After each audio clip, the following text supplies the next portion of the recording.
Welcome to Recovery, the Whole Enchilada, a podcast dedicated to exploring many layers of healing and growth within our recovery community. I'm Peg McDermott, along with my co-host, Hello, Heather. Hello, sweetie. And together we share conversations that honor the complete recovery experience. And today's conversation is going to be about the meaning of spirituality in recovery. I think we were talking briefly before we signed on for the podcast today. And, life just is so, and the universe and our higher power, it's a perfect process, I guess, because of all the things that are presented to us and what the meaning is, right? Yes. And I'll tell you what, I think what's really amazing, and I'll just give an example.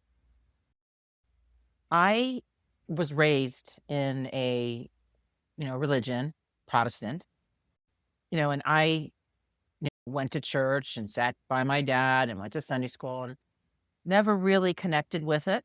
And, as time went on, I think I had a sort of fear-based relationship with God. God sat up in the sky, and was very judgmental, and I was bad or wrong, and a lot of times when I would get into, trouble, I would be like, "Oh, please God, help me, get me out of this, and I'll stop drinking." You know that one? Yeah, I do. When I'm pulled over by the police and then Yep. Foxhole prayers.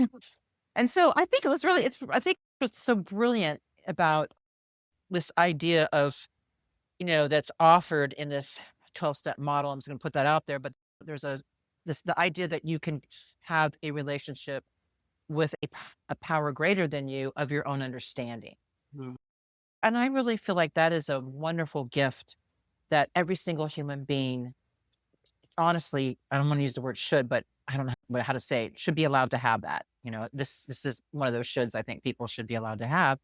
And the reason I'm bringing this up is because I had a conversation recently with somebody who was very Christian, very born again, very evangelical and beautiful. I can have conversations with a Buddhist. I can have conversations with any religion because in my frame of mind, they have a name for what they're saying, and that's fine. Mine is my name, but we can have a dialogue of that's neutral. And we really are looking at the same things in that we are believing in something greater than us, has a personal interest in what we do, and that everything, every detail is in this higher power's plans for us. There is a divine timing, there's divine planning, and it's personal to me that, and so it can be, you can say that in many different ways, but I really love the fact that today I can listen to anybody say anything and be totally open and not close to what people are saying and thinking that I'm right, you're wrong. And I think that's what spirituality really means. It's like being able to be neutral and hold that space, for all people. Agreed. And I too had a different religious background. I was brought up Catholic, but my view of God was much like yours. It was sort of this removed, sort of old man sitting on a cloud somewhere, sort of wagging his finger at me when I was being bad, and misbehaving, or that I was going to go to hell or wherever. I guess it was purgatory, or I can't remember what purgatory is, but it wasn't a good thing. And so, Right. in the Catholic faith, I went to, Catholic high school and Catholic grade school, and until my high school closed, and then I had to go to the big bad public school, and that's where all the hell broke loose. But, oh God. So I didn't really, we'd go to church every Sunday and I would listen to the mass, but I didn't really want to be there. I wanted to be out playing and doing what my age group wanted to do at the time. And over time, I just didn't trust in this God. I didn't believe it to be one that had my best interests at heart. I really don't. I felt it was one that sort of sat back and waited for me to screw up and then judged me. And that is, I'm not casting any shade on Catholicism or any religion. That's just what my experience was. And I thought that I was on my own 100%. And that fueled my drinking. And I didn't believe in this being that loved me unconditionally and would walk me through all of life. I didn't believe it. I believed that I was alone and I was on my own and I was going to do it by myself. And that did not work out well for me because I don't believe we're meant to be these, islands unto ourselves. We're supposed to be together as herd animals to learn from one another and support one another. And God showed me, my higher power showed me who it was through people. And so when I was in, with other recovering alcoholics, and I would listen to them and listen to their stories and listen to how they walked through life and how they dealt with pretty difficult life situations and not drink. That is when my perception of a higher power evolved into this really loving, all-knowing friend, and one that had my best interests at heart. That no matter what the plan was, it was for my highest good. And I didn't always believe that, but I learned it through people. I learned it through my peers and the people in the meetings I attended. I learned it through you and other people within our circle, because that's what I needed, real life examples of this sort of abstract, I can't touch it. I don't know what it means. And now I do. I can't touch it, but I can feel it. And it had it alleviated a lot of loneliness for me because I knew that, what life brought could be hard. Life doesn't stop being life because I stopped drinking. I just learned new tools how to cope constructively and not destructively. And for me, the main sort of force that runs through my life is this spiritual program and a spiritual life. It's allowed more acceptance of myself and more acceptance of others, even of other religions. I'm like you, I agree. Who has a corner on the religious market? It's like it takes so many shapes and it has so many ways to express itself. And I think that's a beautiful thing, whether it's Catholicism or Protestant or whatever.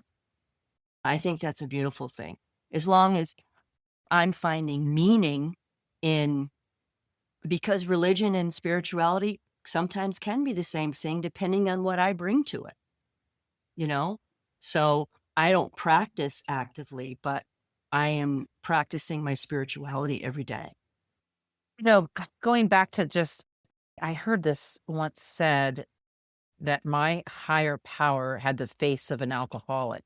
Hmm. And meaning growing up as a child, all we know in those early years is our parents. Hmm. And I related to this, Peg, because I believe for quite a good portion of my youth and probably into my 20s, my father was my higher power. And everything I did and everything, every celebration, he was the first person I called. And so I had a great, deep love for my father. But unfortunately, when we love and put somebody on a pedestal, we know how that goes, right? Yeah. We find out people are fallible. We find out people aren't perfect. And time we get disappointed, right? Yeah. And so much of the journey happened. Well, actually, one of the reasons I even got into recovery was is, and I'll never forget it. I got a letter from my father, and he said he was on his way driving out to California to see my brother, and he sent me the letter first, but I don't think he thought I was going to get it early, and I got it early. In that letter, he told me he'd been diagnosed with a very lethal cancer, and he only had a couple of years to live. And I remember getting that letter, and I remember looking at that and thinking, I don't want to live. I he can't die alone, and I want to die with him. I mean, those were the thoughts I had, and then I was like, those thoughts are not normal, healthy thoughts, Heather. And actually, it sent me to a therapist. That's when I really got back into therapy, and within 2 years, I was sober. Because during those, we went slowly with it because I thought I had a lot of other things going on, but the truth was, once I put the plug in the jug, everything else could happen. Right. I think we have to really address what's going to kill us the quickest, and that was. So in that, I began to try to find out, well, who is the God of my understanding? Is it my dad's God? It's not my dad anymore. So who is it? And so I went on a 5-year journey as a seeker to find what spirituality meant to me. Mm. I mean, and I went to the Hare Krishnas. I went to the Buddhist temple. I went to, born again evangelical church. I I went to a lot of different spaces and places. And then I ended up, you know, just kind of sitting with myself and really, what, well, why does it have to be in the shape of a church? Like, but I did want community, right? Mm. And so I think the meetings became a sort of type of church for me in a way. That I heard the higher powers speak through people. So I began to realize that's what meetings were. That was a medicine for me in meetings. It was like that little thing that said, is it odd or is it God? It just felt like that. I started to see synchronicity and coincidences, and I'm thinking about somebody and they call me. I started to see all these things that were just seemed a little bit, there's something more to this, you know? Mm. And so I ended up landing in I did find a church. I went around and interviewed churches. I went to, like Episcopal churches. I went to all kinds of churches to try to find one because I felt so good in the community that I had got sober in. I wanted to continue out and find another community for spirituality. And I did land in a community, and I stayed there for about 10 years. And I actually took their courses and got involved in their community and even created art for the church. And so I'm really grateful for that experience because I got around other like-minded people and had other great conversations. But ultimately, in the end, it was really about me and my personal relationship. And I'll just keep it simple right now, with love. It was really a relationship with love, unconditional love, self-care love, just the whole idea of an unbelievable love. And I want to just share something funny because recently I was talking to someone and I was just mentioning, one of the things I got into too, of course, was studying everything I could on life after death experiences. And I read a lot of books and listened to watched a lot of videos, and, people that had passed away, for anywhere from, 8 to 26 minutes, I think was the longest. And they came back to life. And so I was talking to somebody about this, and it's funny because I guess our phones are listening, because the next thing I know, I'm getting all these reels of people, life after death. But it's just funny. It's like, wow. But I have to tell you, this one really shook me, and I haven't been looking at this in a long time, but it's just recent that this man who was like a neuroscientist had died, and he was dead for like 8 minutes. And they talk about this life review and the love that they feel and the light that they see and all this stuff. But one thing he said that nobody's ever said, he said that he heard the constant sound of the yoga. And if you know anything about this sound, and maybe you guys don't know this, is the sound that the earth makes. At the quietest point of earth, there is a sound and that's why when we it actually is like a tuning fork for balance in our bodies. So anyway, I just want to share that with you because when I see these life after death ones and they're so universal and a lot of what goes on, I get excited because not one person says it was awful. Everybody says it was so much love. It was so amazing. They didn't want to come back.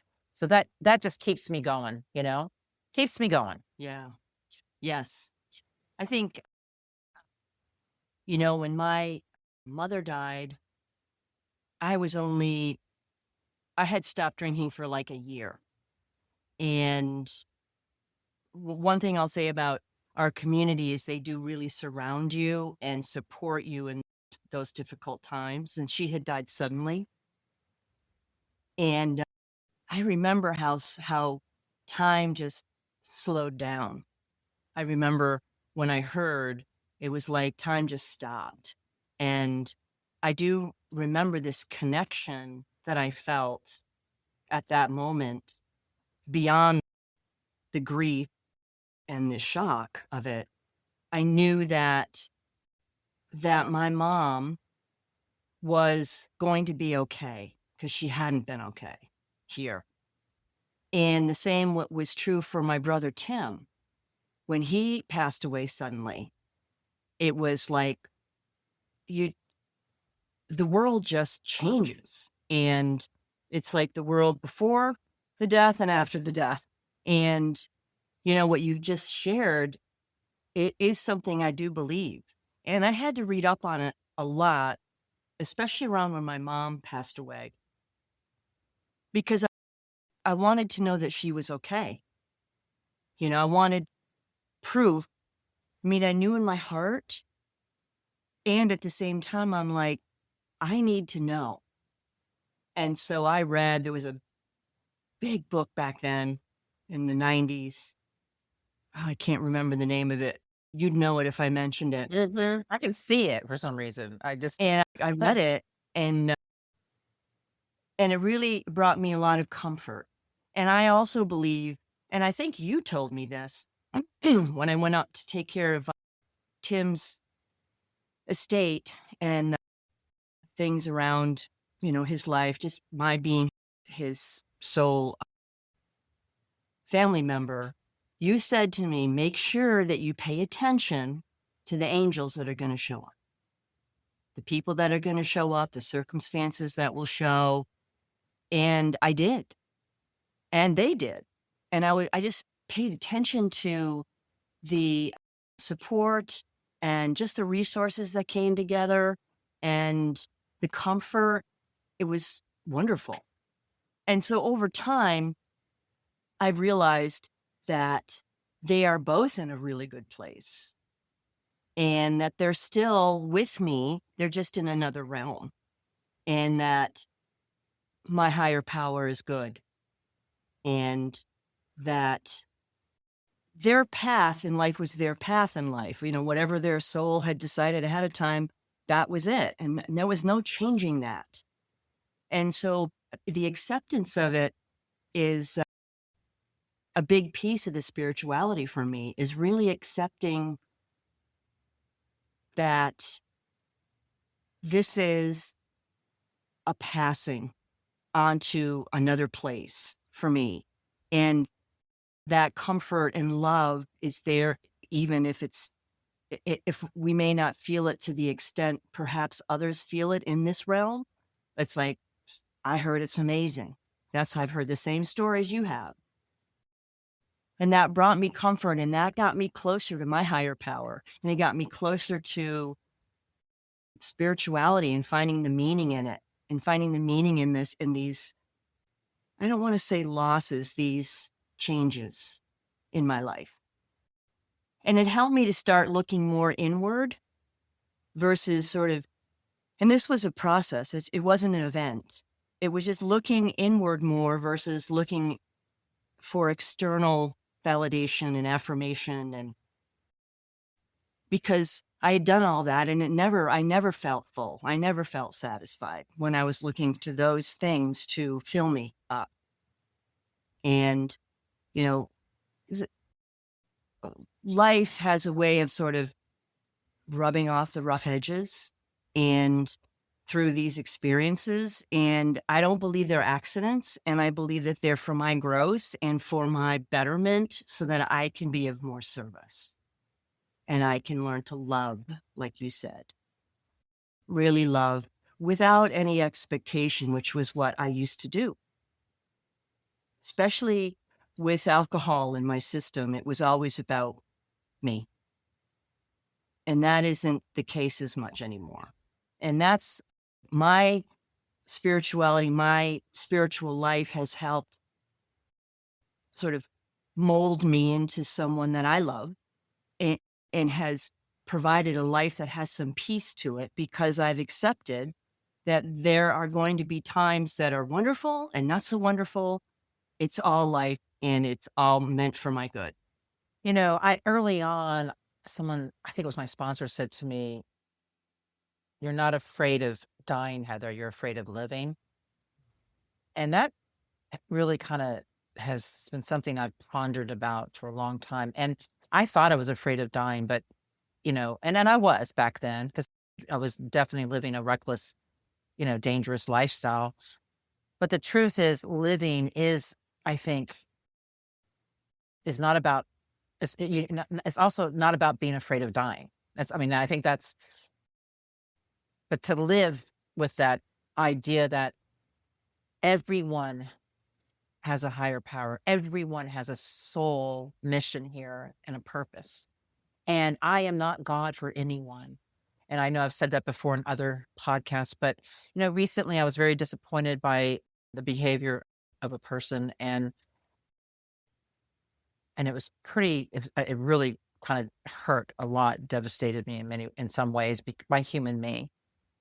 And of course I had a reaction, my human me, and I had to get on my knees and ask God to help me, ask my higher power to help me have the lens of love and not judgment, and and wanting to walk away, and just help me to see this person as a beloved child of God, and that they must have been so hurt in themselves to do this. And this, I think, is what spirituality helps me today with, is to really step back and just see that they're working on their own soul's journey, and maybe I don't like it and it doesn't look good to me, and I think it's very destructive.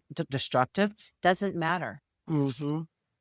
Higher power is with them too, and that is a relief, It is. but I will say, one of the things I do have to do is I have to protect myself, and I have to be safe in my life, and I have to be careful, when people, go back out, and, and I just gotta, I can love from Mm-hmm. afar and Mm-hmm. be the hand to reach for them when they really are willing, and that's what we say. We don't, what do we say? We don't carry the alcoholic. Um, we Carry the message. carry the message. Thank you. And this message, steps 1, 2, and 3 are just, I can't, higher power can't, I'm going to let higher power, has been a mantra for many years. And so, we are human, and we do, there's a lot of troubling things going on. But when I plug in and connect, and try to do that throughout the day. So I try to do it in the morning, but I lose it, within an hour. So I have to Mhm. repeatedly go through the day and remind myself, do that inventory. Where are you? What are you doing? Are you here? And how are you? Self-care, self-love? Are you loving? Just like all day long. Where are your thoughts? What are you doing? And I feel like that's part of spirituality, to really recognize that we're these spirit beings having this earth experience, and the challenge is to not let what we see. We might not see things clearly, and that we need to maybe step back to see things clearly. And that, I think, that's kind of what the journey of the yoga system has been for me, is that I see here with my senses how much is true and not. Let me go back in, retreat back into my heart, and sit in that space and really use discernment and my connection to higher power to see what's really going on. And often, what is it? Something like 90 something % of what's going on isn't about me.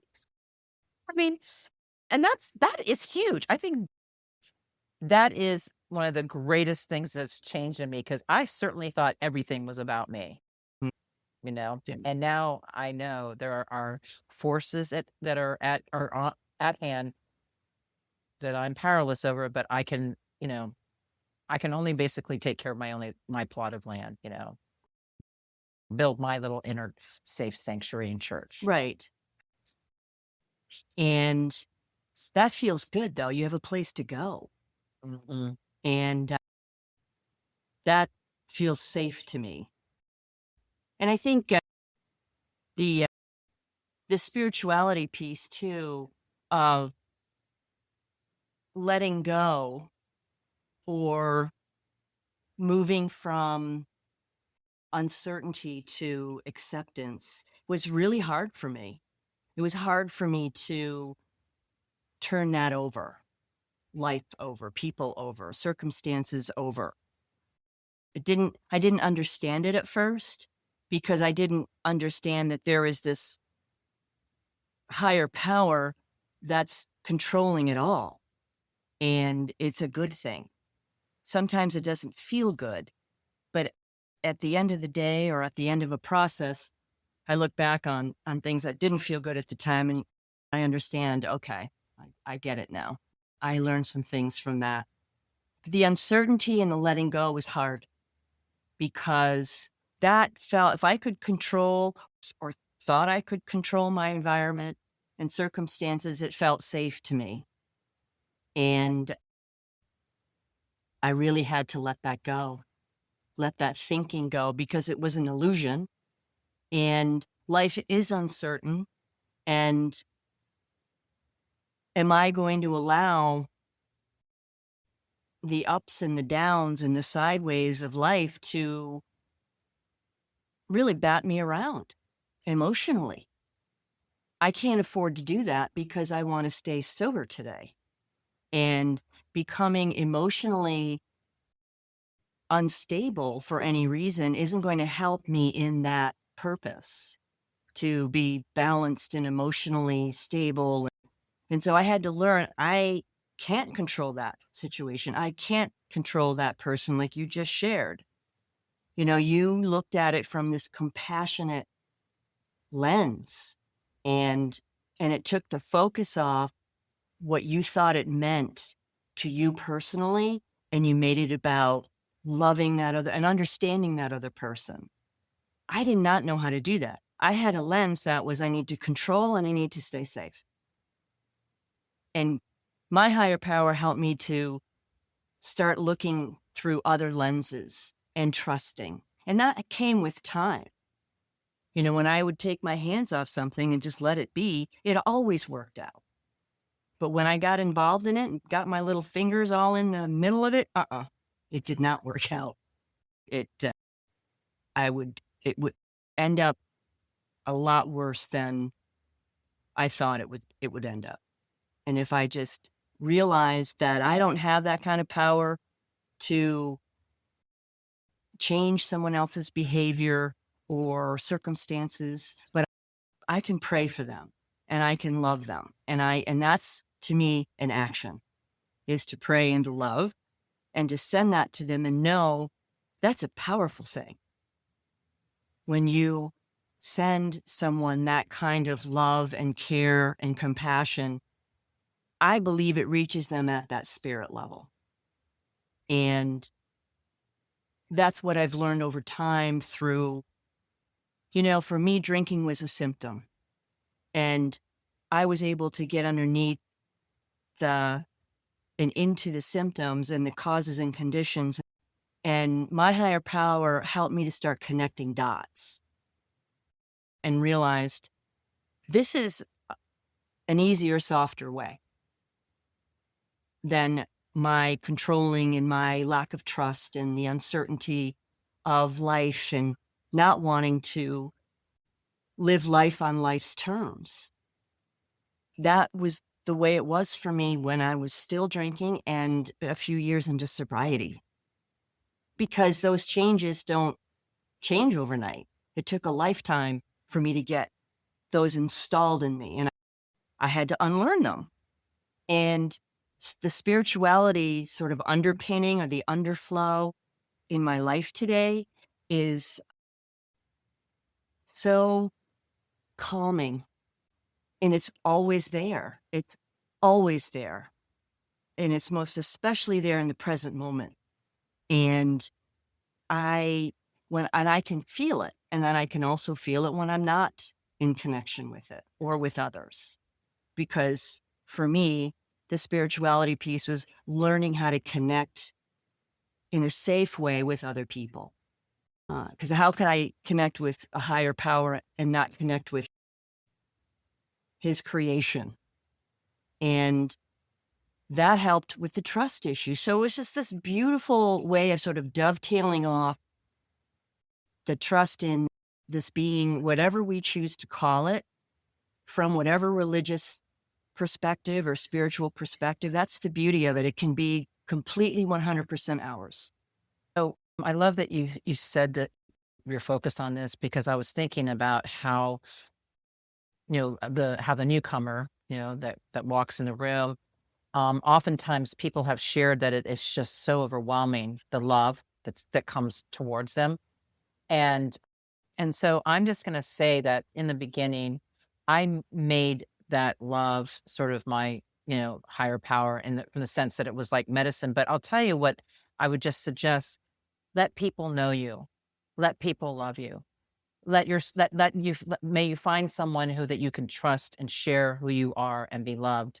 And from there, the journey for the next step of believing in a higher power seems to just be the next, the Yeah. way to go, because there will be that time where you can't call anybody. And in that moment, you can reach out to your higher power and not reach out for the drink. And, when I first heard, the acceptance, quote, what reverberates from that quote, acceptance is the answer to all my problems today. What reverberates constantly in this quote, and I hear it over and over again: nothing, absolutely nothing happens in God's world by mistake. And there's something really freeing about that. I may not like it, but I have to believe that life is happening for me. And I like the last part of the quote, that I need to concentrate not so much on what happens in the world as on what needs to be changed in me and my attitudes. And what an amazing journey it is, finding a higher power, being of service. All of this has given me a purpose and an understanding as to why I'm still alive, Peg. Right. We are miracles. Yeah. No, I mean, only alcohol, only people with addictions will really understand how close to death's door we really got. Okay. And now we've been given a gift. And one of my first mentors said, every day is a gift, like Christmas. Every day is Christmas. Mm-hmm. And never forget it. And so I just really thank you for this, because I think that this is when my recovery jumped up a notch, when I really began to trust and have faith in something greater than me. And I think that's the journey. And it can be, I've heard people that were atheists that say, I'm an atheist, but they believe in principles, and they believe in the principle of love and unconditional love. So it's all semantics in a sense. It's all words. I've heard people say, my higher power is a tree. My higher power, this doesn't matter. As long as you know that your power, my little light, Heather's little light, isn't enough to manage the unmanageability of my life. I have to admit that every time I reach for this, whatever it might be, because it's certainly frequency of addiction is alive and well in a lot of different areas. Whenever I reach for that, I have a choice to make my decision to turn my will over to a greater way of seeing things. Put it that way, Beautiful. At the end of the day, it's about service and love. Yep. And the ability to do both of those things. So thank you, my friend. Love you. And thank you for joining us on this episode of Recovery, the Whole Enchilada. If you connected with our episode today, please share it, like it, and subscribe wherever you listen to podcasts, because your feedback helps us to shape future conversations. And remember that we love you And remember that your recovery story, with all its flavors and textures and complexities, matters deeply. And until next time, stay strong and keep growing. Love you.